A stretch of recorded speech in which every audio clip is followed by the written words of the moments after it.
आदाब, नमस्कार और सत श्री अकाल। मैं हूं गीता। आप सभी का मिस्ट्री ऑफ लाइफ में स्वागत है। ढेर सारा प्यार आपका मिल रहा है और यूं ही अपना प्यार बरसाते रहिए, मुस्कुराते रहिए और मिस्ट्री ऑफ लाइफ का पार्ट बने रहिए। और जैसे कि हर बार हमारे साथ होते हैं आपके सवालों के जवाब के लिए, आपके जहन में जो भी उथल पुथल चल रही होती है उनके हम जान लेते हैं कि आज कौन सा सवाल आपके मन में चल रहा है। तो आज मैं आपको जो बताने वाली हूँ ना कि हम कौन से टॉपिक पे बात करने वाले हैं, कौन सा टॉपिक जो आपके दिल में चल रहा है, शायद यही ना कि फेम एंड नेम कैसे हासिल किया जाए। हर एक बंदा चाहता है कि उसका खूब सारा नाम हो।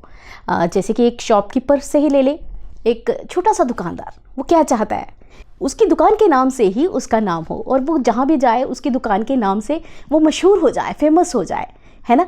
और अगर हम बिजनेसमैन की बात करें तो वो ये चाहता है कि उसकी कंपनी का नाम इतना फेमस हो, इतना फेमस हो कि उसकी कंपनी के नेम से उसका नाम इस तरह से सुना जाए ज़ुबान पे और उसके मन को ढेर सारी खुशी मिले।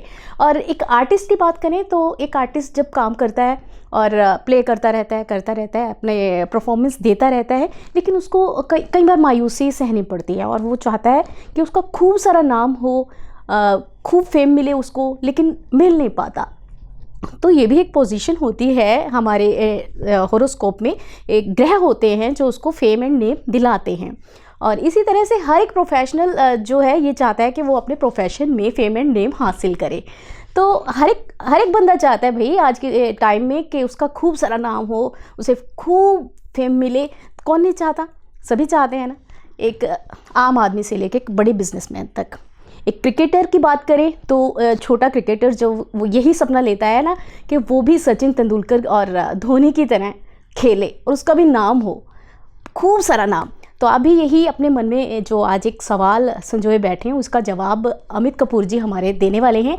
तो ढेर सारे सवालों के जवाब के लिए सबसे पहले हम अमित जी का स्वागत करते हैं। नमस्कार अमित जी, आपका बहुत बहुत स्वागत है।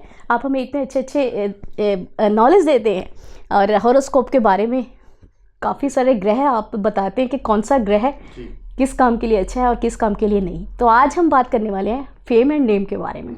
बहुत सारे दर्शक इंतज़ार कर रहे हैं, खूब सारे आर्टिस्ट, शॉपकीपर, बिजनेसमैन, सभी के दिलों में यही सवाल कि कैसे फेम एंड नेम हासिल किया जा सकता है। तो सबसे पहले तो यही बात कर लेते हैं कि फेम एंड नेम का जो ग्रह होता है कुंडली में कौन सा होता है जिससे वो उसे फेम एंड नेम हासिल होता है। गीता जी, यहाँ पे आपका क्वेश्चन मैं पहले थोड़ा सा ठीक करूँगा। ग्रह की बजाय हाउस के बारे में हम पहले डिस्कस करेंगे कि कौन सा ऐसा हाउस होता है जिससे आदमी को फेम मिलता है, तरक्की हो जाती है, एकदम से आदमी बुलंदियों में चला जाता है, या कुछ ऐसा टाइम पीरियड चेंज हुआ कि शायद आज से 6 महीना पहले उस बंदे को कोई नहीं जानता था और विदिन 6 मंथ उसका इंटरनेशनल लेवल पे एक पहचान बन गई, इमेज बन गई। तो देखिए आपके बर्थ चार्ट का जिसको हम बोलते हैं 4th house, 5th house, 11th house और 10th हाउस, ये 4 घर आपके बर्थ चार्ट के ऐसे हैं जो आपको फेम दिलाते हैं। फेम दिलाने का मतलब देखें, एक तो होता है कि आप एक शॉपकीपर हैं और सिर्फ आपके मोहल्ले के एरिए के लोग आपको जानते हैं, या आप एक फैक्ट्री ओनर हैं तो आपके सिटी के लोग आपको जानते हैं, या एक आप स्टेट लेवल पे क्रिकेटर हैं तो स्टेट के लोग आपको जानते हैं। एक फेम होता है कि आप इंटरनेशनल क्रिकेटर हैं, इंडिया के लिए क्रिकेट खेल रहे हैं तो सारा वर्ल्ड आपको जानता है, लाइक विराट कोहली साहब, महेंद्र सिंह धोनी, या हमारे लेजेंड सचिन तेंदुलकर साहब। तो ये जो फेम के हाउसेज हैं ये आपके बर्थ चार्ट में आपका 10th house, 11th house, 5th house और 4th हाउस है। अगर बर्थ चार्ट में 10th हाउस या 11th हाउस या 5th हाउस या 4th हाउस में से किसी भी एक हाउस की महादशा आपके बर्थ चार्ट में स्टार्ट हो जाए और वो आपके असेंडेंस के लॉर्ड का उसके साथ फ्रेंडली रिलेशन हो और प्लस वो प्लैनेट एग्जाल्टेड बैठा हो, या 10th लॉर्ड 10th में है, या 10th लॉर्ड 11th में है, 11th लॉर्ड 5th में, 5th लॉर्ड 11th में, या 11th लॉर्ड 4th में, 4th लॉर्ड 11th में, तो ये एक फेम का योग बनता है हॉरोस्कोप में। अब मैंने बहुत सारे बर्थ चार्ट ऐसे देखे हैं कि अगर सैटर्न राहु 10th हाउस में हो तो भी बड़ा गजब का फेम बनता है, आदमी पॉलिटिशियन बन सकता है, पॉलिटिक्स में जा सकता है और बहुत ज़्यादा नाम हासिल कर सकता है। बड़े ऐसे पॉलिटिशियन हैं कि उनका सैटर्न 10th हाउस में। अब कालपुरुष की कुंडली में 10th हाउस को सैटर्न रूल करते हैं, और अगर सैटर्न ही कालपुरुष की कुंडली में आपके बर्थ चार्ट में बैठे हुए हैं और आपके ऊपर शनि की दशा चली स्टार्ट हो गई, आपका एरिस असेंडेंस है, 10th और 11th लॉर्ड बन के सैटर्न की ही दशा शुरू हो गई, क्या कहने, आपका बड़ा फेम होगा। You will become star over the night. अचानक से आपकी ग्रोथ हो जाएगी सडन, रातों रात। अब आपके ऊपर 5th लॉर्ड की दशा चल रही है, 5th लॉर्ड का कनेक्शन 5th हाउस का लॉर्ड 10th हाउस में है या 11th हाउस में है, तो भी आप स्टार बन सकते हैं। आपके लाइफ में आपको फेम मिलेगा, दूर दूर से लोग आपको जानेंगे या लोग स्पेशल आपको मिलने आएंगे क्योंकि आपके स्टार ऐसे हैं। आप ये देखें, मैंने बहुत सारे ऐसे लोग देखे हैं कि जिनका वक्त जो होता है वो अच्छा होता है और वो मिट्टी को भी हाथ डालते सोना हो जाता है। क्यों? क्योंकि उनके बर्थ चार्ट में 4th Lord, 5th Lord, 10th Lord, 11th Lord या 9th लॉर्ड की दशा चलती है। 9th लॉर्ड आपका फॉर्च्यून है, आपका भाग्य है, लेकिन जो फेम है, जो नेम, फेम, प्रॉस्पेरिटी है, ये 10th house is one of the strongest house in birth chart. 11th house will give lot of materialistic gains. अगर आपके पास पैसा आना शुरू होगा तो आपकी तरक्की ऑटोमेटिकली शुरू हो जाएगी।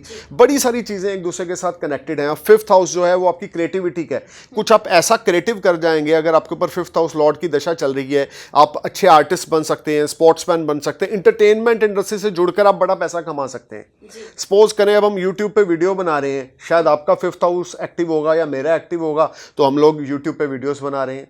क्यों? ये भी एंटरटेनमेंट इंडस्ट्री से जुड़ता है। तो कहने का मतलब ये है, 4th लॉर्ड अगर है आपका, तो आप ये समझ के चलें, आप बिजनेस के थ्रू, प्रॉपर्टी व्हीकल के बिजनेस के थ्रू नेम फेम कमा सकते हैं। ये 4th हाउस भी 20 to 30% आपके फेम को रिप्रेजेंट करता है। आप स्पोर्ट्समैन बन सकते हैं। आप अपने घर से बाहर जाके, विदेश में जाकर, अगर 4th लॉर्ड 12th में जाकर बैठ गया, 4th लॉर्ड 11th में बैठ गया, तो आप विदेश में जाकर फेम कमा सकते हैं बड़ा। कि आपने हिंदुस्तान छोड़ा, आप US चले गए, कनाडा चले गए, दुबई चले गए, वहाँ जाकर आपने बहुत ज़्यादा अच्छी तरक्की हासिल कर ली क्योंकि आपका स्ट्रॉन्ग है आपके प्लैनेट्स की पोजीशन।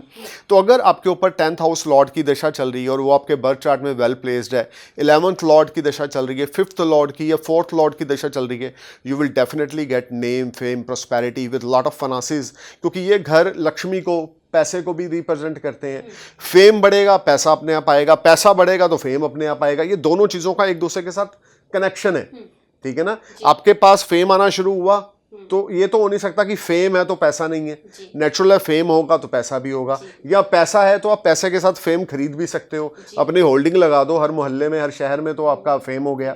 तो कहने का मतलब है आपका फाइनेंस और आपका fame, 4th house, 5th house, 10th और 11th हाउस, ये दोनों साथ साथ चलते हैं। अगर आपके ऊपर 11th की दशा है तो आप मटेरियलिस्टिक चीज़ों के थ्रू बहुत ज़्यादा फेम कमा जाएंगे क्योंकि आपके पास सोर्सेज ऑफ अर्निंग इतने डेवलप हो जाएंगे कि लोग आपसे दोस्ती करना चाहेंगे या अपनी प्रॉब्लम्स को लेकर आपके पास आएंगे कि मुझे ये प्रॉब्लम है, मेरी फाइनेंशियल हेल्प कर दो। So there is lot of things in birth chart कि when you will get name, fame in a high level.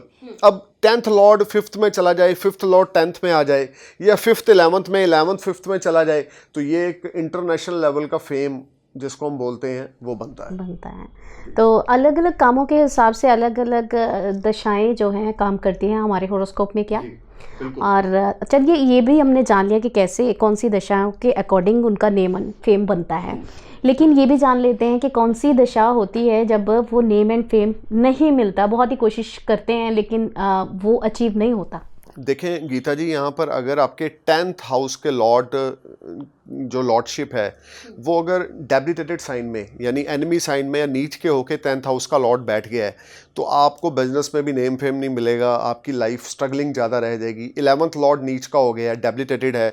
5th Lord अगर नीच का है, मैं एग्जांपल दे रहा हूँ आपको, तो आपको नेम फेम हासिल नहीं होगा। सोर्स ऑफ अर्निंग इतनी रहेगी कि आप लाइफ में आपका जो गुजारा है वो खर्चे लायक चलता रहेगा कि आप खर्चा निकाल रहे हैं, जो कमा रहे हैं बड़े हार्डवर्क से कमा रहे हैं। ईजी गेन्स नहीं होगा। फेम तो दूर की बात है, यहाँ पे अपने खर्चे निकालने के लिए बहुत ज़्यादा मेहनत करनी पड़ती है, बहुत ज़्यादा एफर्ट्स करने पड़ते हैं क्योंकि 10th लॉर्ड आपका नीच का चला गया, 11th लॉर्ड या नीच का हो गया।